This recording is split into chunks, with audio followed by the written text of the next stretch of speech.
Top ട്യൂഷൻ്റെ physics ട്യൂട്ടോറിയലിലേക്ക് എല്ലാവർക്കും സ്വാഗതം. നമ്മൾ ഇന്നത്തെ ട്യൂട്ടോറിയലിൽ ഗ്രാവിറ്റേഷൻ എന്ന ചാപ്റ്ററിലെ ഇമ്പോർട്ടൻ്റ് ആയിട്ടുള്ള ക്വസ്റ്റ്യൻസ് ആണ് പഠിക്കാൻ പോകുന്നത്.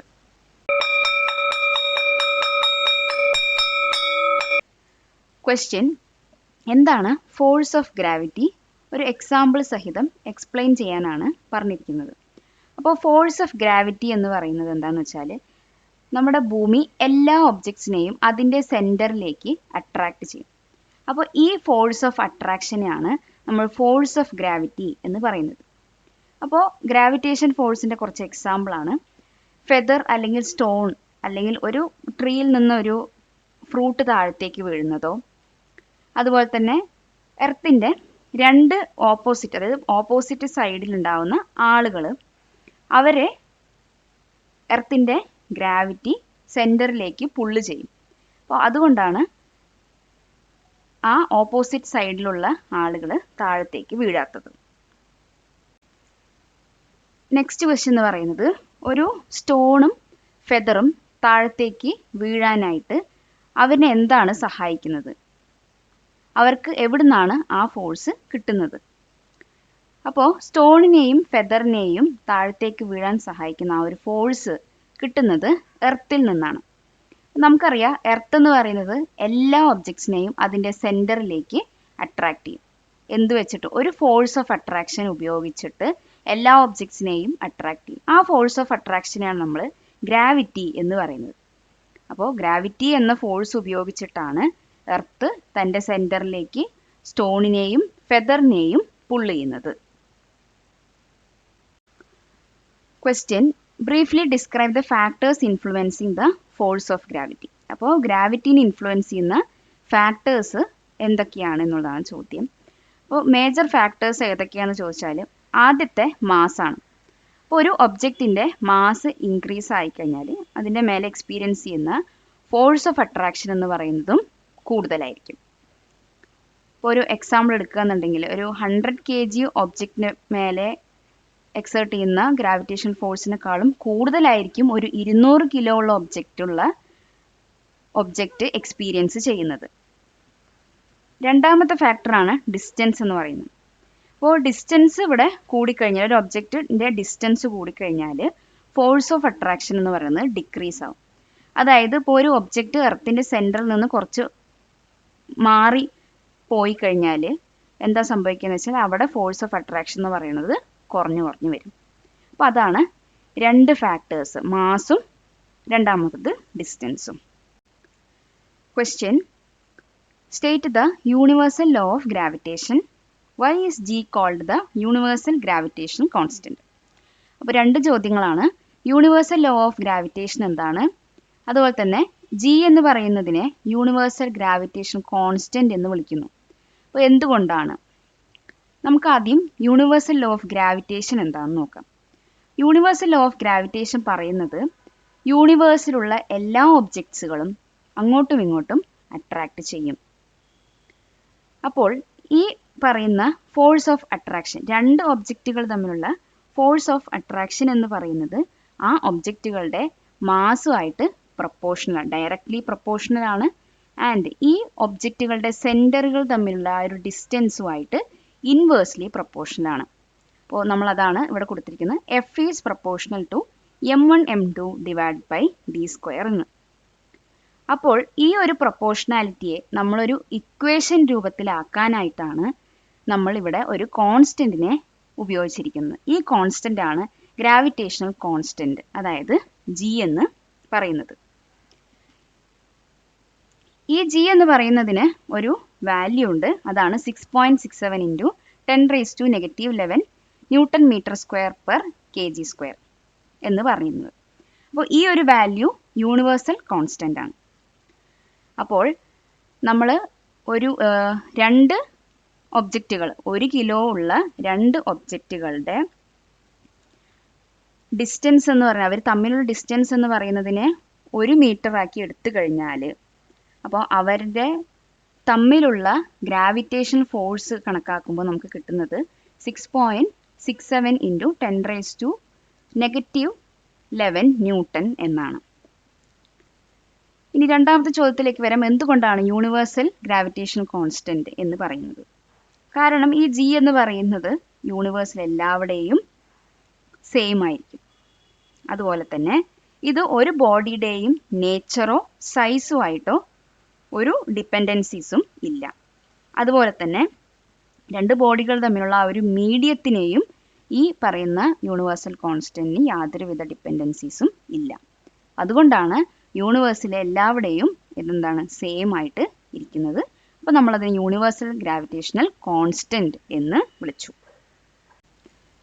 Question: As the distance from the earth to the object increases, what happens to the force of attraction exerted by the earth? അതായത് ഭൂമിയും ഒബ്ജക്റ്റും തമ്മിലുള്ള ഒരു ഡിസ്റ്റൻസ് ഇൻക്രീസ് ആയി കഴിഞ്ഞാൽ ഈ ഫോഴ്സ് ഓഫ് അട്രാക്ഷന് എന്താണ് സംഭവിക്കുന്നത്? അപ്പോൾ നമ്മൾ പഠിച്ചിരുന്നു, ഫോഴ്സ് എന്ന് പറയുന്നത് ഡിസ്റ്റൻസിൻ്റെ സ്ക്വയർ ആയിട്ട് ഇൻവേഴ്സ്ലി പ്രൊപ്പോർഷണൽ ആണ് എന്ന് നമ്മൾ പഠിച്ചു. അപ്പോൾ ഡിസ്റ്റൻസ് ഇൻക്രീസ് ആവുകയാണ് എന്നുണ്ടെങ്കിൽ ഫോഴ്സ് ഓഫ് അട്രാക്ഷൻ അവിടെ എന്താവും? ഡിക്രീസ് ആയിട്ട് മാറും. ഇതാണ് യൂണിവേഴ്സൽ ലോ ഓഫ് ഗ്രാവിറ്റേഷനിൽ നമ്മൾ പഠിച്ചത്. ഒരു എക്സാമ്പിൾ എടുക്കുകയെന്നുണ്ടെങ്കിൽ എർത്തും അതുപോലെ തന്നെ ഒബ്ജക്റ്റും തമ്മിലുള്ള ഡിസ്റ്റൻസ് ഡബിൾ ആവുക എന്നുണ്ടെങ്കിൽ ഫോഴ്സ് ഓഫ് അട്രാക്ഷൻ എന്ന് പറയുന്നത് 4 മടങ്ങ് വീക്കറാണ് ആവുന്നത്. Question: If mangoes and leaves fall down from a mango tree at the same time, will they reach the ground together? What will be the reason? അതായത് മാംഗോസും ലീവ്സും ഒരുമിച്ച് മരത്തിൽ നിന്ന് താഴത്തേക്ക് വീഴാണ്. അപ്പോൾ രണ്ടുപേരും ഒരുമിച്ച് ഗ്രൗണ്ട് ടച്ച് ചെയ്യുമോ എന്നുള്ളതാണ് ചോദ്യം. അപ്പോൾ ഇതിൻ്റെ റീസൺ എന്താണ് എന്നുള്ളതും പറയണം. അപ്പോൾ മാംഗോസിനായാലും ലീവ്സിനും അതുപോലെ രണ്ടുപേർക്കും ആക്സിലറേഷൻ ഡ്യൂ ടു ഗ്രാവിറ്റി എന്ന് പറയുന്നത് സെയിം ആണ്. ലീവ്സിന് മാസ് എന്ന് പറയുന്നത് വളരെ കുറവാണ്. അതുപോലെ തന്നെ ഒരുപാട് ലാർജ് സർഫേസ് ഏരിയ ആണ് ഉള്ളത്. ഇതുകൊണ്ട് തന്നെ ലെസ് മാസും ലാർജർ സർഫേസ് ഏരിയ ഉള്ളത് കൊണ്ട് കൂടുതൽ എയർ റെസിസ്റ്റൻസ് ലീവ്സിനുണ്ടാവും. അതുകൊണ്ട് അവർ പതുക്കെ ആയിരിക്കും ഗ്രൗണ്ട് ടച്ച് ചെയ്യുന്നുണ്ടാവുന്നത്. പക്ഷേ മാംഗോസ് ആദ്യം ഗ്രൗണ്ടിനെ ടച്ച് ചെയ്യും. ഇതെല്ലാം നമ്മൾ പറഞ്ഞത് എയറിൽ മാംഗോസും അതുപോലെ തന്നെ ലീവ്സും താഴത്തേക്ക് ഡ്രോപ്പ് ചെയ്യുമ്പോഴാണ്. ഇനി വാക്വത്തിൽ വരുമ്പോൾ രണ്ടുപേരും ഒരുമിച്ച് താഴത്ത് ഗ്രൗണ്ടിൽ ടച്ച് ചെയ്യും. കൊടുക്കുന്നതോറും ഏറിടും വിദ്യ തന്നെ മഹാധനം. ഈ വീഡിയോ ഉപകാരപ്പെട്ടുവെങ്കിൽ ലൈക്ക് ചെയ്യൂ, ഷെയർ ചെയ്യൂ.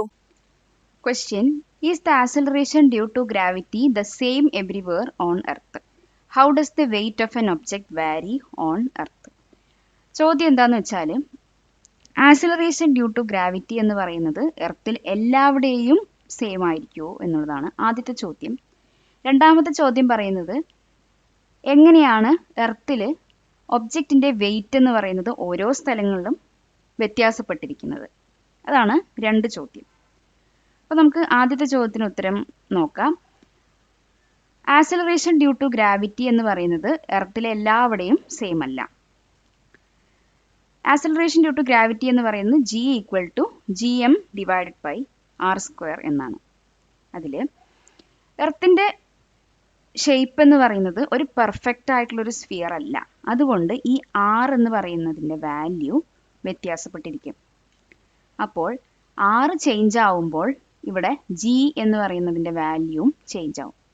ഓക്കെ, ഇപ്പോൾ ഇക്വേറ്ററിൻ്റെ കേസിൽ എടുക്കുക എന്നുണ്ടെങ്കിൽ ആറിൻ്റെ വാല്യൂ ലാർജറാണ് ഇക്വേറ്ററിൽ വരുമ്പോൾ. അപ്പോൾ ഇവിടെ തന്നിട്ടുണ്ട് G എന്ന് പറയുന്നത് എന്താണ്? ഇൻവേഴ്സ്ലി പ്രൊപ്പോർഷണൽ ടു R² എന്നാണ്. അപ്പം R² വലുതാകുമ്പോൾ Gൻ്റെ വാല്യൂ മിനിമം ആയിരിക്കും. ഇനി നമ്മളുടെ രണ്ടാമത്തെ ചോദ്യമായ വെയിറ്റ് എങ്ങനെയാണ് ഓരോ സ്ഥലങ്ങളിൽ എർത്തിലെ ഓരോ സ്ഥലങ്ങളിലും വ്യത്യാസപ്പെട്ടിരിക്കുന്നത് എന്നുള്ളതാണ്. വെയിറ്റ് എന്ന് പറയുന്നത് mass into acceleration due to gravity ആയ G എന്നാണ്. അപ്പോൾ വെയിറ്റ് എന്ന് പറയുന്നത് ഫുള്ളി ഡിപ്പെൻഡഡ് ഓൺ എന്താണ്? ആക്സിലറേഷൻ ഡ്യൂ ടു ഗ്രാവിറ്റിയാണ്. അപ്പം G എന്ന് പറയുന്നത് മിനിമം ആകുമ്പോൾ ഇവിടെ വെയിറ്റ് എന്ന് പറയുന്നതും മിനിമമാണ്. ഇനി പോൾസിൽ ആറിൻ്റെ വാല്യൂ എന്ന് പറയുന്നത് ചെറുതായിരിക്കും. അപ്പോൾ നമ്മൾ നേരത്തെ പറഞ്ഞ പോലെ ഇൻവേഴ്സ്ലി പ്രൊപ്പോർഷണലാണ്. അപ്പം ഇവിടെ R സ്മോളർ ആയിക്കഴിഞ്ഞാൽ G എന്ന് പറയുന്നതിൻ്റെ വാല്യൂ മാക്സിമം ആയിരിക്കും. അപ്പോൾ വെയിറ്റ് എന്ന് പറയുന്നത് ഡിപ്പെൻഡ് ചെയ്തിരിക്കുന്നത് ആക്സിലറേഷൻ ഡ്യൂ ടു ഗ്രാവിറ്റി എന്ന് പറയുന്ന ജിൻ്റെ വാല്യൂ ആയിട്ടാണ്. അപ്പോൾ വെയിറ്റ് എന്ന് പറയുന്നത് എന്തായിരിക്കും? മാക്സിമം ആയിരിക്കും. അപ്പോൾ ഇങ്ങനെയാണ് ഒബ്ജക്റ്റിൻ്റെ വെയിറ്റ് ഓരോ സ്ഥലങ്ങളിലും വ്യത്യാസപ്പെട്ടിരിക്കുന്നതും അതുപോലെ തന്നെ ആക്സിലറേഷൻ ഡ്യൂ ടു ഗ്രാവിറ്റി എന്ന് പറയുന്നത് സെയിം ആയിരിക്കില്ല എർത്തിൻ്റെ എല്ലാ സ്ഥലങ്ങളിലും. അപ്പോൾ ഇവിടെ ആക്സിലറേഷൻ ഡ്യൂ ടു ഗ്രാവിറ്റി എന്ന് പറയുന്നത് എല്ലാ സ്ഥലങ്ങളിലും ഒരേപോലെ ആയിരിക്കില്ല. നമ്മൾ പറഞ്ഞു വെയിറ്റ് എന്ന് പറയുന്നത് ഈ ആക്സിലറേഷൻ ഡ്യൂ ടു ഗ്രാവിറ്റി ആയിട്ട് ഡിപ്പെൻഡൻ്റ് ആണ്. സോ വെയിറ്റ് എന്ന് പറയുന്നതും ഓരോ സ്ഥലങ്ങളിലും വ്യത്യാസപ്പെട്ടിരിക്കും. നെക്സ്റ്റ് ക്വസ്റ്റ്യൻ, അതായത് ഒരു എയറോപ്ലെയിൻ്റെ എൻജിൻ വർക്കിംഗ് കണ്ടീഷൻ അല്ലാതിരുന്ന സമയത്ത് താഴത്തേക്ക് വീഴും, എർത്തിലേക്ക് വീഴുന്നുണ്ട്. പക്ഷേ എന്തുകൊണ്ടാണ് എയറോപ്ലെയിൻ മുകളിലൂടെ ട്രാവൽ ചെയ്തുകൊണ്ടിരിക്കുന്ന സമയത്ത്, മൂവ് ചെയ്തുകൊണ്ടിരിക്കുന്ന സമയത്ത് എർത്ത് അതിനോടൊപ്പം തന്നെ മൂവ് ചെയ്യാത്തത്? നമ്മൾ പഠിച്ചു ഗ്രാവിറ്റേഷണൽ ഫോഴ്സ് എന്ന് പറയുന്ന ഒരു മ്യൂച്വൽ ഫോഴ്സ് ഓഫ് അട്രാക്ഷൻ ആണ്. പക്ഷേ എന്തുകൊണ്ടാണ് എയറോപ്ലെയിൻ മൂവ് ചെയ്യുന്ന സമയത്ത് എർത്തും അതിനോടൊപ്പം തന്നെ മൂവ് ചെയ്യാത്തത്? അപ്പോൾ നമുക്കറിയാം എർത്ത് ആൻഡ് എയറോപ്ലെയിൻ എന്ന് പറയുന്ന ഇവർ തമ്മിൽ mutual gravitational force of attraction ഉണ്ട്. അപ്പം ഈ ഫോഴ്സ് ഓഫ് അട്രാക്ഷൻ എന്ന് പറയുന്നത് എന്താണ്? Mass into acceleration due to gravity എന്നാണ്. അപ്പോൾ നമ്മൾ ആക്സിലറേഷൻ ഡ്യൂ ടു ഗ്രാവിറ്റി കണ്ടുപിടിക്കുന്ന സമയത്ത് എന്താ ചെയ്യുന്നത്? G equal to force divided by mass എന്ന് ചെയ്യുന്നു. ഇതിൽ ആക്സിലറേഷൻ ഡ്യൂ ടു ഗ്രാവിറ്റി എന്ന് പറയുന്നതും മാസും ഇൻവേഴ്സ്ലി പ്രൊപ്പോർഷണൽ ആണ്. അപ്പോൾ മാസ് ഇൻക്രീസ് ആകുന്ന സമയത്ത് ഇവിടെ acceleration due to gravity G എന്ന് പറയുന്നത് ഡിക്രീസ് ആവും. അപ്പോൾ ഇവിടെ നമ്മളുടെ എർത്തിൻ്റെ ആക്സിലറേഷൻ ഡ്യൂ ടു ഗ്രാവിറ്റി നോക്കുകയെന്നുണ്ടെങ്കിൽ രണ്ട് ആളുടെ മേലെയും അല്ലെങ്കിൽ രണ്ടാൾ തമ്മിലുള്ളത് മ്യൂച്വൽ ഗ്രാവിറ്റേഷണൽ ഫോഴ്സ് സെയിം ആണ്. പക്ഷെ മാസ് എന്ന് പറയുന്നത് വ്യത്യാസപ്പെട്ടിരിക്കും. അപ്പം എർത്തിന് ഹ്യൂജ് മാസ് ഉള്ളത് കൊണ്ട് തന്നെ ആക്സിലറേഷൻ ഡ്യൂ ടു ഗ്രാവിറ്റി എന്ന് പറയുന്നത് വളരെ ചെറുതായിരിക്കും. അതുപോലെ തന്നെ എയറോപ്ലെയിനിൻ്റെ ആക്സിലറേഷൻ ഡ്യൂ ടു ഗ്രാവിറ്റി നോക്കുകയെന്നുണ്ടെങ്കിൽ എയറോപ്ലെയിൻ എർത്തിനെ വെച്ച് കമ്പയർ ചെയ്യുമ്പോൾ വളരെ സ്മോളർ ഇൻ മാസ് ആണ്. അപ്പം അവരൊരു നോട്ടീസബിൾ ആക്സിലറേഷൻ പ്രൊഡ്യൂസ് ചെയ്യും. അപ്പോൾ അതുകൊണ്ടാണ് എയറോപ്ലെയിൻ താഴത്തേക്ക് വീഴുന്നതും എർത്ത് എയറോപ്ലെയിൻ്റെ കൂടെ മൂവ് ചെയ്യാത്തത് ഈ ആക്സിലറേഷനിൽ വരുന്ന വ്യത്യാസം കൊണ്ടാണ്. അപ്പോൾ എന്താ സംഭവിക്കുന്നതെന്ന് വെച്ചാൽ എർത്തിൻ്റെ ആക്സിലറേഷൻ എന്ന് പറയുന്നത് കമ്മി ആയതുകൊണ്ട് തന്നെ എർത്ത് ഒരിക്കലും എയറോപ്ലെയിൻ്റെ ഒപ്പം മൂവ് ചെയ്യില്ല. അതേപോലെ തന്നെ എയറോപ്ലെയിൻ്റെ ആക്സിലറേഷൻ കൂടുതലായതുകൊണ്ട് അത് എൻജിൻ വർക്കിംഗ് കണ്ടീഷൻ അല്ലാതിരിക്കുന്ന സമയത്ത് താഴത്തേക്ക് വീഴും. Question, what is acceleration due to gravity? Acceleration due to gravity എന്ന് പറയുന്നത് ഗ്രാവിറ്റേഷണൽ ഫോഴ്സ് കാരണം ഗെയിൻ ചെയ്യുന്ന ആക്സിലറേഷനെയാണ് ആക്സിലറേഷൻ ഡ്യൂ ടു ഗ്രാവിറ്റി എന്ന് പറയുന്നത്. ഒരു ഒബ്ജക്റ്റ് താഴത്തേക്ക് വീഴുന്ന സമയത്ത് അത് താഴത്തേക്കാണ് ആക്സിലറേറ്റ് ചെയ്യുന്നത്. ആക്സിലറേഷൻ ഡ്യൂ ടു ഗ്രാവിറ്റീനെ ഡിനോട്ട് ചെയ്യാൻ നമ്മൾ യൂസ് ചെയ്യുന്നത് ലെറ്റർ ജി എന്നാണ്. ഈ ആക്സിലറേഷൻ ഡ്യൂ ടു ഗ്രാവിറ്റി കണ്ടുപിടിക്കാനായിട്ടുള്ള ഫോർമുലയാണ് GM ഡിവൈഡഡ് ബൈ r² എന്ന് പറയുന്നത്. അപ്പോൾ ഇവിടെ തന്നിരിക്കുന്ന ഈ 9.8 m/s² എന്ന് പറയുന്നത് എർത്തിൻ്റെ സ്റ്റാൻഡേർഡ് ആവറേജ് ആണ്. ആക്സിലറേഷൻ ഡ്യൂ ടു ഗ്രാവിറ്റീൻ്റെ വാല്യൂ ആണ് തന്നിരിക്കുന്നത്. ഈ ഇക്വേഷനിൽ ക്യാപിറ്റൽ G എന്ന് പറയുന്നത് ഗ്രാവിറ്റേഷണൽ കോൺസ്റ്റൻ്റ് ആണ്. ഈ കോൺസ്റ്റൻറ്റിൻ്റെ വാല്യൂ ആണ് ഇവിടെ കാണിച്ചിരിക്കുന്നത് 6.67 × 10⁻⁻11 Nm²/kg² എന്ന്. ഇനി M എന്ന് പറയുന്നത് എർത്തിൻ്റെ മാസിനെയാണ്, R എന്ന് പറയുന്നത് റേഡിയസ് ആണ് ഡിനോട്ട് ചെയ്യുന്നത്. അപ്പോൾ acceleration due to gravity G എന്ന് പറയുന്നത് കണ്ടുപിടിക്കാനായിട്ടുള്ള ഇക്വേഷനാണ് ഇവിടെ തന്നിരിക്കുന്നത് GM ഡിവൈഡ് ബൈ r² എന്ന്. അപ്പോൾ നമുക്കിവിടെ ഒരു 9.8 m/s² എന്ന് പറഞ്ഞൊരു വാല്യൂ തന്നിട്ടുണ്ട്. ഇത് എർത്തിൻ്റെ സ്റ്റാൻഡേർഡ് ആവറേജ് വാല്യൂ ആണ് ഈ 9.8 m/s² എന്ന് പറയുന്നത്. Question, 2 objects of different masses are dropped from the same height. Which one has greater momentum when it reaches the ground? അതായത് രണ്ട് ഒബ്ജക്ട്സ്, രണ്ടും വ്യത്യസ്തമായ മാസ്സുള്ള രണ്ട് ഒബ്ജക്ട്സ് ആണ്. അവരിനെ സെയിം ഹൈറ്റിൽ നിന്ന് താഴത്തേക്ക് ഡ്രോപ്പ് ചെയ്യുന്ന സമയത്ത് ആർക്കായിരിക്കും കൂടുതൽ മൊമെൻറ്റം ഉണ്ടാവുന്നത്, ആരാണ് ഗ്രൗണ്ടിൽ ആദ്യം റീച്ച് ആവുന്നത്? ഇതാണ് 2 ചോദ്യങ്ങൾ. അപ്പോൾ ഏത് ഒബ്ജക്റ്റിനാണോ കൂടുതൽ മാസ് ഉള്ളത് അവർക്കായിരിക്കും കൂടുതൽ മൊമെന്റം ഉണ്ടാവുന്നത്. ഇപ്പോൾ 2 ഒബ്ജക്ട്സ് സെയിം ഹൈറ്റിൽ നിന്ന് ഡ്രോപ്പ് ചെയ്യുന്ന സമയത്ത് ഇവർ 2 പേർക്കും ഒരേ ആക്സലറേഷൻ ഡ്യൂ ടു ഗ്രാവിറ്റി ആയിരിക്കും. ജിന്റെ വാല്യൂ എന്ന് പറയുന്നത് 2 പേർക്കും സെയിം ആയിരിക്കും. അപ്പം എയർ റെസിസ്റ്റൻസ് നമ്മൾ നെഗ്ലക്ട് ചെയ്ത് കഴിഞ്ഞാൽ 2 പേർക്കും സെയിം വെലോസിറ്റിയും ആയിരിക്കും ഉണ്ടാകുന്നത്. നമുക്കറിയാം മൊമെന്റം എന്ന് പറയുന്നത് എന്താണ്? മാസ് ഇൻറ്റു വെലോസിറ്റി ആണ്. ഇവിടെ 2 ഒബ്ജക്ട്സിനും വെലോസിറ്റി എന്ന് പറയുന്നത് സെയിം ആണ്. അപ്പോൾ ആർക്കാണോ ഇനി മാസ് കൂടുതലുള്ളത് അവർക്കായിരിക്കും എന്ത് ഗ്രേറ്റർ മൊമെന്റം എന്ന് പറയുന്നത്. ക്വസ്റ്റ്യൻ: എന്തുകൊണ്ടാണ് ഫ്രീലി ഫോളിംഗ് ബോഡി വെയ്റ്റ്ലെസ്നെസ് അനുഭവപ്പെടുന്നത്? അപ്പോൾ വെയ്റ്റ്ലെസ്നെസ് എങ്ങനെയാണ് എക്സ്പീരിയൻസ് ചെയ്യുന്നതെന്ന് വെച്ചാൽ ഈ ഫ്രീ ഫോളിംഗ് ബോഡിയിൽ ആക്ട് ചെയ്യുന്നത് ഒരു ഫോഴ്സ് മാത്രമായിരിക്കും. അതാണ് ഗ്രാവിറ്റേഷണൽ ഫോഴ്സ്. ആൻഡ് ഈ ഗ്രാവിറ്റേഷണൽ ഫോഴ്സ് എന്ന് പറയുന്നത് മുഴുവനായിട്ടും ഉപയോഗിക്കുന്നത് ആ ഒബ്ജക്റ്റിന് ആക്സിലറേഷൻ കൊടുക്കാനാണ്. അപ്പോൾ ഇവിടെ നമുക്ക് ഗ്രാവിറ്റി അല്ലാതെ അല്ലെങ്കിൽ ഗ്രാവിറ്റി എന്ന് പറയുന്ന ഫോഴ്സിനെ ബാലൻസ് ചെയ്യാൻ ഒരു അപ്വേർഡ് സപ്പോർട്ടിംഗ് ഫോഴ്സസും ഇല്ല. അപ്വേർഡ് സപ്പോർട്ട് ഫോഴ്സ് കൊടുക്കാൻ പറ്റുന്നത് ആർക്ക് മാത്രമാണ്? വെയിറ്റിനാണ്. അപ്പോൾ അത് ഇവിടെ ആബ്സെൻ്റ് ആയതുകൊണ്ടാണ് നമുക്ക് അങ്ങനെ ഒരു വെയ്റ്റ്ലെസ്നെസ് ഫീൽ ചെയ്യുന്നത്. പാലക്കാട് നിവാസികളെ ഞങ്ങളുടെ ക്ലാസ് റൂം ട്യൂഷനിലേക്ക് സ്വാഗതം ചെയ്യുന്നു. മറ്റൊരു വീഡിയോയുമായി വീണ്ടും കാണാം. നെക്സ്റ്റ് ക്വസ്റ്റ്യൻ, അതായത് ഒരു ആർട്ടിഫിഷ്യൽ സാറ്റലൈറ്റിൻ്റെ മാസ് നമുക്ക് തന്നിട്ടുണ്ട് 10,000 kg. ഈ സാറ്റലൈറ്റ് എന്ന് പറയുന്നത് അതിൻ്റെ വർക്കിംഗ് സ്റ്റോപ്പായി. അപ്പം അത് എർത്തിലേക്ക് വീഴുന്നുണ്ട്. ഹൈറ്റ് തന്നിട്ടുണ്ട് എർത്തിൻ്റെ 5,000 മീറ്റർ എന്ന്. ആൻഡ് റേഡിയസ് തന്നിട്ടുണ്ട്. എർത്തിൻ്റെ മാസും തന്നിട്ടുണ്ട്. അപ്പം നമ്മളോട് പറഞ്ഞിരിക്കുന്നത് ഈ സാറ്റലൈറ്റിൻ്റെ ആക്സിലറേഷൻ എത്രയാണ് എന്ന് കണ്ടുപിടിക്കാനാണ്. ഓക്കെ, അപ്പോൾ ആക്സിലറേഷൻ കണ്ടുപിടിക്കാനായിട്ട് നമുക്ക് ആദ്യം അതിൻ്റെ ഫോഴ്സ് ഓഫ് അട്രാക്ഷൻ എത്രയാണ് എന്നൊക്കെ അറിയണം. അപ്പോൾ അത് കണ്ടുപിടിക്കാനായിട്ട് നമുക്ക് ആദ്യം ഗിവൺ ഡാറ്റാസ് എല്ലാം എടുത്തെഴുതാം. ഇപ്പോൾ ഇവിടെ മാസ് 10,000 kg എന്ന് തന്നിട്ടുണ്ട്. അപ്പോൾ നമുക്കതൊരു എക്സ്പൊണൻഷ്യൽ ഫോമിലാക്കി മാറ്റാം. അപ്പോൾ 10,000 എന്ന് പറയുന്നതിന് നമുക്ക് 10⁴ കിലോഗ്രാം എന്ന് എഴുതാം. ഇനി ഹൈറ്റ് എന്ന് പറയുന്നത് എർത്തിൻ്റെ ഹൈറ്റ് 5,000 മീറ്റർ ആണ്. അതിൽ നമുക്ക് 5 × 10⁻³ എന്ന് എഴുതാം. ഇനി റേഡിയസ് തന്നിട്ടുണ്ട് എർത്തിൻ്റെ 6.4 × 10⁻⁶. ഇനി നമുക്ക് ഫോഴ്സ് ഓഫ് അട്രാക്ഷൻ എങ്ങനെയാണ് കണ്ടുപിടിക്കുക? F = gmm/d². അപ്പോൾ ഇതിൽ നമുക്ക് എല്ലാ വാല്യൂസും സബ്സ്റ്റിറ്റ്യൂട്ട് ചെയ്യാം. ജിൻ്റെ value, gravitation constant value 6.67 × 10⁻⁻11 into mass of the earth എന്ന് പറയുന്നത് 6 × 10⁻24 ആണ്. ഇനി സാറ്റലൈറ്റിൻ്റെ മാസ് എന്ന് പറയുന്നത് 10⁻4 എന്ന് എഴുതി.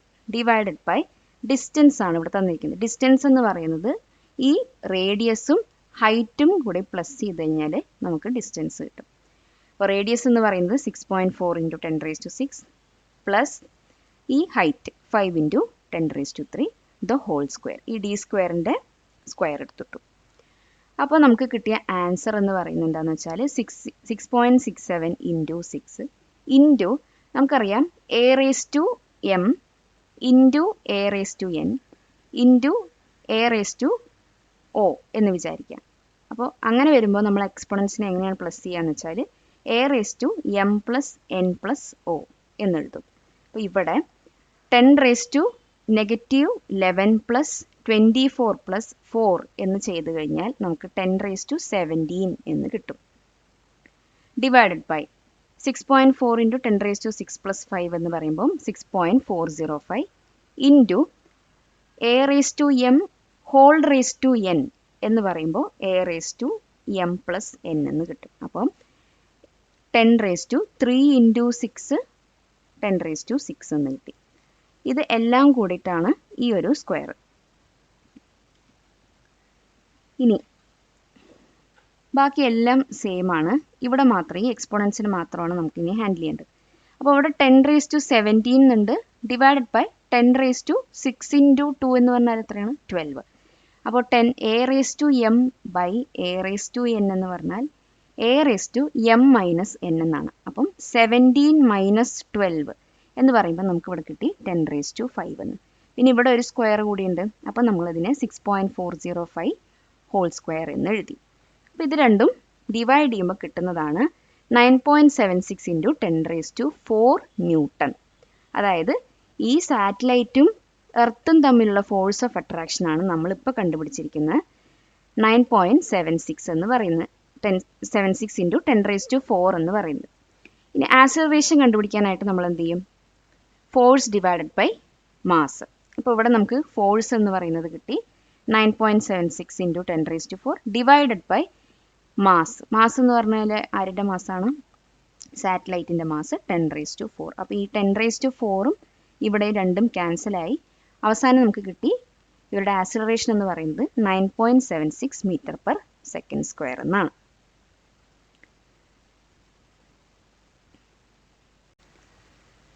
ഇനി നെക്സ്റ്റ് ക്വസ്റ്റ്യൻ എന്ന് പറയുന്നത് ആക്സിലറേഷൻ ഓഫ് ദ എർത്ത് കണ്ടുപിടിക്കാനാണ്. അപ്പോൾ ആക്സിലറേഷൻ കണ്ടുപിടിക്കാനായിട്ട് നമ്മൾ ഫോർമുല എഴുതി, G=F/m എന്ന് എഴുതി. അപ്പോൾ ഫോഴ്സ് ഓഫ് അട്രാക്ഷൻ നമ്മൾ കണ്ടുപിടിച്ചു, 6.67 ഇൻറ്റു 6 അപ്പോൾ നെക്സ്റ്റ് ക്വസ്റ്റ്യൻ എന്ന് പറയുന്നത്, നമ്മൾ നേരത്തെ സാറ്റലൈറ്റിൻ്റെ ആക്സിലറേഷൻ ആയിരുന്നു കണ്ടുപിടിച്ചത്. ഇനി നമുക്ക് എർത്തിൻ്റെ ആക്സിലറേഷനാണ് കണ്ടുപിടിക്കേണ്ടത്. അപ്പോൾ നമുക്ക് ഓൾറെഡി നമ്മൾ ഫോഴ്സ് ഓഫ് അട്രാക്ഷൻ കണ്ടുപിടിച്ചിരുന്നു 9.76 m/s² എന്ന്. അപ്പോൾ ആക്സിലറേഷൻ F/m എന്ന് ചെയ്യാം. അതിൽ ഫോഴ്സ് എന്ന് പറയുന്നത് 9.76 ഡിവൈഡഡ് ബൈ നമ്മളുടെ എർത്തിൻ്റെ മാസ് എന്ന് പറയുന്നത് 6 ഇൻറ്റു 10⁻24 എന്നാണ്. അപ്പോൾ നമുക്ക് കിട്ടുന്ന ആൻസർ എന്ന് പറയുന്നത് 1.63 ഇൻറ്റു 10⁻21 m/s² ആണ് എർത്തിൻ്റെ ആക്സിലറേഷൻ എന്ന് പറയുന്നത്. Question: what is the difference between G and small g? അപ്പോൾ ഇവിടെ ക്യാപിറ്റൽ G എന്ന് പറയുന്നത് യൂണിവേഴ്സൽ ഗ്രാവിറ്റേഷണൽ കോൺസ്റ്റൻ്റ് ആണ്. ഈ വാല്യൂ, അതായത് ഈ G എന്ന് പറയുന്ന ഈ വാല്യൂ എല്ലാവിടെയും സെയിം ആണ്. അപ്പോൾ ഗ്രാവിറ്റേഷൻ കോൺസ്റ്റൻറ്റ് വാല്യൂ ആണ് ഇവിടെ തന്നിരിക്കുന്നത്, 6.67 ഇൻറ്റു 10⁻11 Nm/m²/kg². ഇനി സ്മോൾ g എന്ന് പറയുന്നത് ആക്സിലറേഷൻ ഡ്യൂ ടു ഗ്രാവിറ്റി ആണ്. അപ്പോൾ അത് ഓരോ സ്ഥലത്തിലും ഓരോ വാല്യൂസ് ആയിരിക്കും കാണിക്കുന്നുണ്ടാവുക. അപ്പോൾ ആക്സിലറേഷൻ ഡ്യൂ ടു ഗ്രാവിറ്റി കണ്ടുപിടിക്കാനുള്ള ഫോർമുലയാണ് Gm/r². ഈ കാണിച്ചിരിക്കുന്ന 9.8 എന്ന് പറയുന്നത് ഒരു സ്റ്റാൻഡേർഡ് ആവറേജ് വാല്യൂ ആണ്. ഇനി ഇതിലെ ക്യാപിറ്റൽ G എന്ന് പറയുന്നത് ഒരു നമ്പറാണ്, ഒരു സ്കെയിലാർ ക്വാണ്ടിറ്റി ആണ് യൂണിവേഴ്സൽ ഗ്രാവിറ്റേഷണൽ കോൺസ്റ്റൻ്റ് എന്ന് പറയുന്ന ഈ G. പക്ഷേ സ്മോൾ g എന്ന് പറയുന്ന ആക്സിലറേഷൻ ഡ്യൂ ടു ഗ്രാവിറ്റി ഒരു വെക്റ്റർ ക്വാണ്ടിറ്റി ആണ്. Question: what is free fall? അപ്പോൾ ഫ്രീ ഫോൾ എന്ന് പറയുന്നത്, ഫ്രീ ഫോൾ ചെയ്യുന്ന സമയത്ത് ഒരു ഒബ്ജക്റ്റിന് മേലെ ആക്ട് ചെയ്യുന്ന ഒരേ ഒരു ഫോഴ്സ് ആയിരിക്കും ഗ്രാവിറ്റി എന്ന് പറയുന്നത്. അതുപോലെ തന്നെ ഈ ഒരു സ്റ്റേറ്റിൽ ഫ്രീ ഫോൾ സമയത്ത് എല്ലാ ഒബ്ജക്ട്സും, താഴെ വീഴുന്ന എല്ലാ ഒബ്ജക്ട്സിൻ്റെയും ആക്സിലറേഷൻ എന്ന് പറയുന്നതും ഈക്വൽ ആയിരിക്കും. മൂന്നാമത്തെ കാര്യം, ഇവിടെ എയർ റെസിസ്റ്റൻസ് ഉണ്ടാവില്ല. ഫ്രീ ഫോൾ സമയത്ത് എയർ റെസിസ്റ്റൻസ് ഉണ്ടാവില്ല. അതുപോലെ തന്നെ താഴെ വീഴുന്ന ഒബ്ജക്ട്സ് എല്ലാവർക്കും ഒരു വെയ്റ്റ്ലെസ്നെസ് അനുഭവപ്പെടും. Question: what is centripetal force? Centripetal force എന്ന് പറയുന്നത് എന്താണ്? അതായത് നമുക്കറിയാം റേറ്റ് ഓഫ് ചേഞ്ച് ഓഫ് വെലോസിറ്റിനെയാണ് നമ്മൾ ആക്സിലറേഷൻ എന്ന് പറയുന്നത്. അപ്പോൾ ഒരു സർക്കുലർ പാത്തിലൂടെ മൂവ് ചെയ്തുകൊണ്ടിരിക്കുന്ന ഒബ്ജക്റ്റിൻ്റെ ആക്സിലറേഷനെ നമ്മൾ പറയുന്ന പേരാണ് സെൻട്രിപിറ്റൽ ആക്സിലറേഷൻ എന്ന്. ഈ ആക്സിലറേഷൻ പ്രൊഡ്യൂസ് ചെയ്യാൻ കാരണമാവുന്ന ഫോഴ്സിനെയാണ് നമ്മൾ സെൻട്രിപിറ്റൽ ഫോഴ്സ് എന്ന് പറയുന്നത്. അപ്പോൾ സെൻട്രിപിറ്റൽ ഫോഴ്സ് എന്ന് പറയുന്നത് ഒരു ബോഡി സർക്കുലർ പാത്തിൽ മൂവ് ചെയ്യാനായിട്ട് സഹായിക്കും. അപ്പോൾ സെൻട്രിപിറ്റൽ ഫോഴ്സ് ഇല്ല എങ്കിൽ ഈ ബോഡി എന്തായിരിക്കും? സ്ട്രെയിറ്റ് ലൈനിൽ പോയിക്കൊണ്ടിരിക്കും. ഫോർ എക്സാമ്പിൾ പറയുകയാണെന്നുണ്ടെങ്കിൽ സണ്ണിൽ ഓർബിറ്റ് ചെയ്യുന്ന എല്ലാ പ്ലാനറ്റ്സിനും സെൻട്രിപിറ്റൽ ഫോഴ്സ് എവിടെ നിന്നാണ് കിട്ടുന്നത്? സണ്ണിൻ്റെ ഗ്രാവിറ്റേഷണൽ പുള്ളിൽ നിന്നാണ് ഇവർക്ക് ആവശ്യമുള്ള സെൻട്രിപിറ്റൽ ഫോഴ്സ് കിട്ടുന്നത്. Question: how does the gravitational force change if the distance between two objects is doubled? രണ്ട് ഒബ്ജക്ട്സ് തമ്മിലുള്ള ഡിസ്റ്റൻസ് ഡബിൾ ആയി കഴിഞ്ഞാൽ എങ്ങനെയാണ് ഗ്രാവിറ്റേഷണൽ ഫോഴ്സിൽ ചേഞ്ചസ് വരുന്നത്? അപ്പം നമുക്കറിയാം ഫോഴ്സ് ഓഫ് അട്രാക്ഷൻ F എന്ന് പറയുന്നത് എന്താണ്? G m divide by D square എന്നാണ്. ഇതിൽ ഫോഴ്സ് ഓഫ് അട്രാക്ഷനും ഡിസ്റ്റൻസ് എന്ന് പറയുന്നതും ഇൻവേഴ്സ്ലി പ്രൊപ്പോർഷൻ ആണ്. അതായത് ഡിസ്റ്റൻസ് ഇൻക്രീസ് ആയിക്കഴിഞ്ഞാൽ ഫോഴ്സ് ഓഫ് അട്രാക്ഷൻ എന്ന് പറയുന്നത് ഡിക്രീസ് ആവും. ഡിസ്റ്റൻസ് ഡിക്രീസ് ആയിക്കഴിഞ്ഞാൽ ഫോഴ്സ് ഓഫ് അട്രാക്ഷൻ എന്ന് പറയുന്നത് ഇൻക്രീസ് ആവും. അപ്പോൾ ഇതാണ് ഇൻവേഴ്സ്ലി പ്രൊപ്പോർഷണൽ. അപ്പോൾ പുതിയ ഫോഴ്സ് എന്ന് പറയുന്നത് എത്രയായിരിക്കും? ഡിസ്റ്റൻസ് ഡബിൾ ആയി കഴിയുമ്പോൾ. അപ്പോൾ പുതിയ ഫോഴ്സിന് നമ്മൾ F2 എന്ന് പറഞ്ഞു, ഡിസ്റ്റൻസിന് 2 ഇൻറ്റു ഡി സ്ക്വയർ എന്ന് എഴുതി. അപ്പോൾ കിട്ടുന്നത് GMM divide by 4 into D square എന്ന് കിട്ടി. അപ്പോൾ ഇതിൽ നിന്നൊരു 1/4 പുറത്തെടുത്ത് കഴിഞ്ഞാൽ GMM divide by D square എന്ന് പറയുന്നത് എന്താണ്? ഫോഴ്സ് ആണ്. അപ്പോൾ നമുക്ക് കിട്ടിയിരിക്കുന്ന എന്താണ്? പുതിയ ഫോഴ്സ് എന്ന് പറയുന്നത് ഒറിജിനൽ ഫോഴ്സിൻ്റെ 1/4 ആണ്. Question, what is uniform circular motion? അപ്പോൾ യൂണിഫോം സർക്കുലർ മോഷൻ എന്ന് പറയുന്നത് എന്താണെന്ന് വെച്ചാൽ ഒരു ഒബ്ജക്റ്റ് സർക്കുലർ പാത്തിലൂടെ കോൺസ്റ്റൻറ്റ് സ്പീഡിൽ മൂവ് ചെയ്യുന്നതിനെയാണ് നമ്മൾ യൂണിഫോം സർക്കുലർ മോഷൻ എന്ന് പറയുന്നത്. അപ്പോൾ ഇവിടെ സ്പീഡ് എന്ന് പറയുന്നത് കോൺസ്റ്റൻ്റ് ആണ്, പക്ഷേ വെലോസിറ്റി എന്ന് പറയുന്നത് കോൺസ്റ്റൻ്റ് അല്ല. എന്തുകൊണ്ടാണ് കോൺസ്റ്റൻ്റ് അല്ലാത്തതെന്ന് വെച്ചാൽ ഓൾവേസ് അവിടെ ഒരു ഡയറക്ഷൻ ചേഞ്ച് ഉണ്ടാവുന്നുണ്ട്. അപ്പോൾ ഡയറക്ഷൻ ചേഞ്ച് എന്ന് പറഞ്ഞാൽ അതിൻ്റെ അർത്ഥം വെലോസിറ്റി ഈസ് ചേഞ്ചിങ് എന്നാണ്. പിന്നെ സർക്കുലർ മോഷനിൽ ഒബ്ജക്റ്റ് എപ്പോഴും അതിൻ്റെ സെൻറ്ററിലേക്ക്, സർക്കുലർ പാത്തിൻ്റെ സെൻറ്ററിലേക്കാണ് ആക്സിലറേറ്റ് ചെയ്യുന്നത്. Subscribe to this channel for more videos like this. Question, what will be the weight of an object at the center of the earth? എർത്തിൻ്റെ സെൻറ്ററിലേക്ക് വരുമ്പോൾ ഒബ്ജക്റ്റിൻ്റെ weight എന്തായിരിക്കും? വെയിറ്റ് എന്ന് പറയുന്നത് എന്താണ്? Mass into acceleration due to gravity ആണ്, m into g. അപ്പോൾ എർത്തിൻ്റെ സെൻറ്ററിലേക്ക് വരുന്ന സമയത്ത് വെയിറ്റ് എന്ന് പറയുന്നത് 0 ആയിരിക്കും. എങ്ങനെയാണ് വെയിറ്റ് 0 ആവുന്നത്?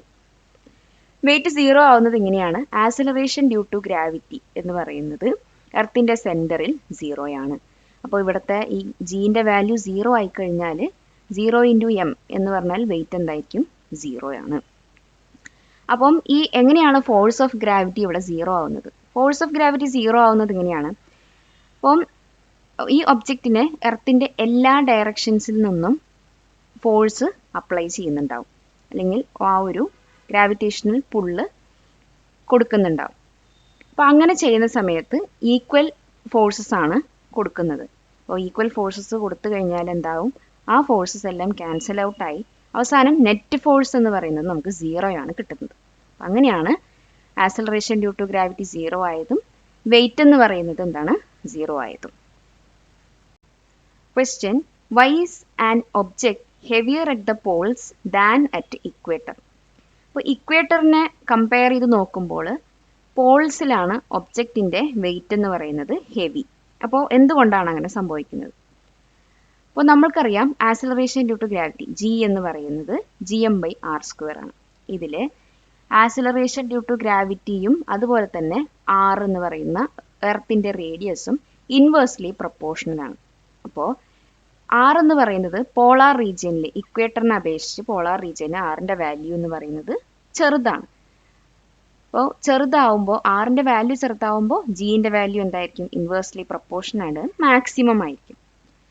ഇനി വെയിറ്റും അതുപോലെ തന്നെ ആക്സലറേഷൻ ഡ്യൂ ടു ഗ്രാവിറ്റി എന്ന് പറയുന്നത് രണ്ടും ഡിപ്പെൻഡഡ് ആണ്, ഡയറക്ട്ലി പ്രൊപ്പോർഷണൽ ആണ്. അപ്പോൾ g-ൻ്റെ വാല്യൂ ലാർജർ ആണെന്നുണ്ടെങ്കിൽ വെയിറ്റും എന്തായിരിക്കും?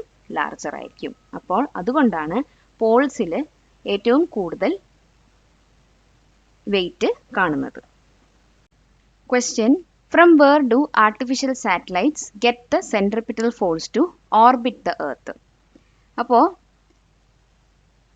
ആർട്ടിഫിഷ്യൽ സാറ്റലൈറ്റ്സിന് എവിടെ നിന്നാണ് സെൻട്രിപിറ്റൽ ഫോഴ്സ് ലഭിക്കുന്നത്? ആർട്ടിഫിഷ്യൽ സാറ്റലൈറ്റ്സിന് സെൻട്രിപിറ്റൽ ഫോഴ്സ് ലഭിക്കുന്നത് എർത്തിൻ്റെ ഗ്രാവിറ്റേഷണൽ പുള്ളിൽ നിന്നാണ്. അപ്പോൾ ഈ എർത്തിൻ്റെ സെൻറ്ററിൽ നിന്ന് കണ്ടിന്യൂസ് ആയിട്ട് സാറ്റലൈറ്റ്സിന് ഈ ഗ്രാവിറ്റേഷണൽ ഫോഴ്സ് ലഭിക്കും. അതുകൊണ്ടാണ് സാറ്റലൈറ്റ്സ് പറന്നു പോകാതെ, ഒരു സ്ട്രെയിറ്റ് ലൈനിലൂടെ പറന്നു പോകാതെ കറക്റ്റായിട്ട് ഈ ഓർബിറ്റിലൂടെ തന്നെ സ്റ്റേബിളായിട്ട് റിവോൾവ് ചെയ്തുകൊണ്ടിരിക്കുന്നത്. Question, what is weightlessness? Weightlessness എന്ന് പറയുന്നത് നമുക്കൊരു അപ്പാരൻറ്റ് വെയിറ്റ് ഇല്ലാത്തതുപോലൊരു എക്സ്പീരിയൻസ് ആണ് വെയ്റ്റ്ലെസ്നെസ് എന്ന് പറയുന്നത്. അതായത് നമുക്ക് ഫ്ലോട്ട് ചെയ്യുന്നത് പോലുള്ള എക്സ്പീരിയൻസ്. അപ്പോൾ ഈ വെയ്റ്റ്ലെസ്നെസ് എപ്പോഴാണ് സംഭവിക്കുന്നത് വെച്ചാൽ ഫ്രീ ഫോളിൽ ആണ് വെയ്റ്റ്ലെസ്നെസ് സംഭവിക്കുന്നത്. ഒരു എക്സാമ്പിൾ എടുക്കുകയെന്നുണ്ടെങ്കിൽ ഓർബിറ്റിംഗ് സ്പേസ് ക്രാഫ്റ്റിൽ ആസ്ട്രോനോട്ട്സിന് എല്ലാവർക്കും വെയ്റ്റ്ലെസ്നെസ് അനുഭവപ്പെടും. എന്തുകൊണ്ടാണ് അങ്ങനെ അനുഭവപ്പെടുന്നതെന്ന് വെച്ചാൽ സ്പേസ് ക്രാഫ്റ്റും ആസ്ട്രോനോട്ട്സും ഒരുമിച്ച് താഴത്തേക്ക് വീഴുന്നത് കൊണ്ട് അവർക്ക് എന്താണ് വെയ്റ്റ്ലെസ്നെസ് അനുഭവപ്പെടും. Question, if an object is thrown up what is the value of g? അതായത് ജിയുടെ വാല്യൂ എന്തായിരിക്കും നമ്മളൊരു ഒബ്ജക്റ്റ് മോളിലേക്ക് എറിഞ്ഞു കഴിഞ്ഞാൽ? അപ്പോൾ മോളിലേക്ക് നമ്മളൊരു ഒബ്ജക്റ്റിനെ എറിഞ്ഞു കഴിഞ്ഞാൽ ജിൻ്റെ വാല്യൂ എന്ന് പറയുന്നത് നെഗറ്റീവ് ആയിരിക്കും. അപ്പോൾ എങ്ങനെയാണ് നെഗറ്റീവ് ആവുന്നതെന്ന് വെച്ചാൽ നമുക്കറിയാം ഗ്രാവിറ്റി എന്ന് പറയുന്നത് ഒരു വസ്തുവിനെ താഴത്തേക്ക് പുൾ ചെയ്യുന്നതാണ്. അപ്പോൾ നമ്മൾ അതിൻ്റെ ഓപ്പോസിറ്റായിട്ട് ഒരു മോഷൻ, അപ്വേർഡ് മോഷൻ ചെയ്യുന്ന സമയത്ത് ഇവിടെ നിന്ന് ഗ്രാവിറ്റി പുൾ ചെയ്യുന്നുണ്ടാവും ആ ഒരു ഒബ്ജക്റ്റിനെ താഴത്തോട്ട്. അപ്പോൾ അത് കൂടുതൽ സ്പീഡിലേക്ക് പോവാതെ സ്പീഡ് കുറഞ്ഞ് വരും. അപ്പോൾ ആ കുറഞ്ഞു വരുന്നതിനെയാണ് നമ്മൾ നെഗറ്റീവ് ആക്സിലറേഷൻ എന്ന് പറയുന്നത്. അപ്പോൾ സ്പീഡ് അങ്ങനെ സ്ലോ ഡൗൺ ചെയ്ത് വരുമ്പോൾ അവസാനം അത് അതിൻ്റെ ഹയസ്റ്റ് പോയിന്റ് എന്ന് പറയുന്നത് എന്താണ്? വെലോസിറ്റി 0 ആയി മാറുക എന്നുള്ളതാണ്. അപ്പോൾ 0 ആയി മാറിക്കഴിഞ്ഞാൽ അതിൻ്റെ അടുത്ത സ്റ്റെപ്പ് എന്ന് പറയുന്നത് ഒബ്ജക്റ്റ് താഴേക്ക് വീഴാനായിട്ട് തുടങ്ങും. Question, why do we not feel the gravitational force between ourselves and the objects around us? അപ്പോൾ നമ്മൾക്കിടയിലും നമുക്ക് ചുറ്റും എന്തുകൊണ്ടാണ് ഗ്രാവിറ്റേഷണൽ ഫോഴ്സ് അനുഭവപ്പെടാത്തത്? അപ്പം എന്തുകൊണ്ടാണ് അനുഭവപ്പെടാത്തതെന്ന് വെച്ചാൽ നമ്മൾക്കിടയിലുള്ള ഗ്രാവിറ്റേഷണൽ ഫോഴ്സ് എന്ന് പറയുന്നത് വളരെ വീക്കായിട്ടുള്ളൊരു ഫോഴ്സാണ്. അപ്പോൾ നമ്മൾ ദൈനംദിനമായിട്ട് കണ്ടുകൊണ്ടിരിക്കുന്ന ഒബ്ജക്ട്സിൻ്റെ മാസ് എന്നൊക്കെ പറയുന്നത് വളരെ ചെറുതാണല്ലോ. അപ്പോൾ നമുക്കറിയാം മാസും ഫോഴ്സ് എന്ന് പറയുന്നത് ഡയറക്ട്ലി പ്രൊപ്പോർഷണലാണ്. അപ്പോൾ മാസ് ചെറുതാണെന്നുണ്ടെങ്കിൽ അതിനനുസരിച്ചിട്ടുള്ള ഫോഴ്സ് മാത്രം. അപ്പം നമ്മളെ പോലുള്ള ഒബ്ജക്ട്സ്, മറ്റു ഒബ്ജക്ട്സൊക്കെ വളരെ തീരെ മാസ് കുറവായതുകൊണ്ട് നമുക്കിടയിലുള്ള ഫോഴ്സും വീക്കായിരിക്കും. അപ്പോൾ ഗ്രാവിറ്റേഷണൽ ഫോഴ്സ് സിഗ്നിഫിക്കൻ്റ് ആയിട്ട് കാണുന്നത് പ്ലാനറ്റുകൾ തമ്മിലാണ്. കാരണം അവരൊക്കെ വളരെ വലിയ മാസസ് ഉള്ള ഒബ്ജക്ട്സ് ആണ്. അപ്പം ഏറ്റവും സിഗ്നിഫിക്കൻ്റ് ആയിട്ട് കാണുന്നത് ഗ്രാവിറ്റേഷണൽ ഫോഴ്സ് പ്ലാനറ്റ്സുകൾ തമ്മിലാണ്. Question, if the force of attraction of the earth on the moon is F, what will be the force of attraction of the moon on earth? അതായത് എർത്തും മൂണും തമ്മിലുള്ള force of attraction എന്ന് പറയുന്നത് F ആണ് എന്നുണ്ടെങ്കിൽ മൂണും എർത്തും തമ്മിലുള്ള force of attraction എന്തായിരിക്കും? അപ്പോൾ force of attraction എന്ന് പറയുന്നത് എഫ് തന്നെ ആയിരിക്കും. കാരണം ഗ്രാവിറ്റേഷണൽ ഫോഴ്സ് എന്ന് പറയുന്നത് ഒരു മ്യൂച്വൽ ഫോഴ്സ് ഓഫ് അട്രാക്ഷൻ ആണ്. ഇപ്പം എർത്തിൽ നിന്ന് പോകുന്ന ഫോഴ്സ് ഓഫ് അട്രാക്ഷൻ എത്രയാണോ അതേപോലൊരു ഈക്വൽ ആൻഡ് ഓപ്പോസിറ്റ് ഫോഴ്സ് ആണ് തിരിച്ചും തരിക. അപ്പോൾ രണ്ട് ബോഡീസും equal opposite force of attraction ആണ് കൊടുക്കുന്നത്. Question, what is the main idea behind the feather and coin experiment? Feather and coin എക്സ്പെരിമെൻറ്റിൻ്റെ മെയിൻ ഐഡിയ എന്ന് പറയുന്നത് എന്താണ്? മെയിൻ ഐഡിയ എന്ന് പറയുന്നത് എയറിൻ്റെ ആബ്സെൻസിൽ എല്ലാ ഒബ്ജക്ട്സും ഒരേ സമയത്ത് താഴത്തേക്ക് വീഴുന്നു എന്നുള്ളതാണ് ഇതിന് കിട്ടിയ ഐഡിയ. അപ്പം നോർമൽ എൻവയറമെൻറ്റിൽ ഒരു കോയിൻ താഴത്തേക്ക് പെട്ടെന്ന് തന്നെ വീഴും. പക്ഷേ ഫെദർ എന്ന് പറയുന്നത് പതുക്കെ ആയിരിക്കും വീഴുന്നുണ്ടാവുക. കാരണം എന്താണെന്ന് വെച്ചാൽ എയർ റെസിസ്റ്റൻസ് ആണ് കാരണം. പക്ഷേ അതിൽ നിന്നും എയറിനെ റിമൂവ് ചെയ്ത് കഴിഞ്ഞാൽ ഫെദറും കോയിനും ഒരുമിച്ച് താഴത്തേക്ക് വീഴും. അപ്പം ഈ എക്സ്പെരിമെൻറ്റിലൂടെ പറയാൻ അല്ലെങ്കിൽ പ്രൂവ് ചെയ്യാൻ ശ്രമിക്കുന്നത് എന്താണെന്ന് വെച്ചാൽ ആക്സിലറേഷൻ ഡ്യൂ ടു ഗ്രാവിറ്റി എന്ന് പറയുന്ന ജി ഒരു ഒബ്ജക്റ്റിൻ്റെ മാസോ ഷേപ്പോ ആയിട്ട് ഡിപ്പെൻഡഡ് അല്ല. ഇതിന്ന് ഇൻഡിപെൻഡൻ്റ് ആണ് ആക്സിലറേഷൻ ഡ്യൂ ടു ഗ്രാവിറ്റി എന്ന് പറയുന്നത്. അടുത്തതായിട്ട് നമ്മൾ ഗ്രാവിറ്റേഷൻ എന്ന ചാപ്റ്ററിലെ വൺ വേർഡ് ക്വസ്റ്റ്യൻസ് ആണ് ഡിസ്കസ് ചെയ്യാനായിട്ട് പോകുന്നത്. Question, the force of attraction between any two objects in the universe is called dash. Answer, gravity. Question, the value of universal gravitational constant G is dash Newton meter square per kg square. Answer, 6.67 into 10 raised to negative 11. Question, the acceleration produced in a freely falling body is called acceleration due to dash. Answer, gravity. Question. The value of G is maximum at the dash. Answer. Poles. Question. The value of G is minimum at the dash. Answer. Equator. Question. The value of G at the center of the earth is dash. Answer. 0. Question. The SI unit of mass is dash. Answer. Kilogram. Question. The SI unit of weight is dash. Answer. Newton. Question. The weight of an object on the moon is about dash of its weight on the earth. Answer. 1/6. Question. The mass of an object is measured using a dash balance. Answer. Common balance. Question. The weight of an object is measured using a dash balance. Answer. Spring. Question. An object in a state of free fall experiences dash. Answer. Weightlessness. Question. The force required to keep an object in a circular path is called dash force. Answer. Centripetal force. Question. The gravitational force between two objects is dash proportional to the product of their masses. Answer. Directly. Question. The gravitational force between two objects is dash proportional to the square of the distance between them. Answer. Inversely. Question. The formula to calculate weight is W equal to M into dash. Answer. G. Question. The value of G on the surface of the earth is approximately dash meter per second square. Answer. 9.8. Question. The mass of an object dash from place to place. Answer. Does not change. Question. The force with which the earth attracts an object is called its dash. Answer. Weight. Question. If the distance between two masses is doubled, the force between them becomes dash. Answer. 1/4. Palakkad നിവാസികളെ ഞങ്ങളുടെ class room ട്യൂഷനിലേക്ക് സ്വാഗതം ചെയ്യുന്നു. മറ്റൊരു വീഡിയോയുമായി വീണ്ടും കാണാം.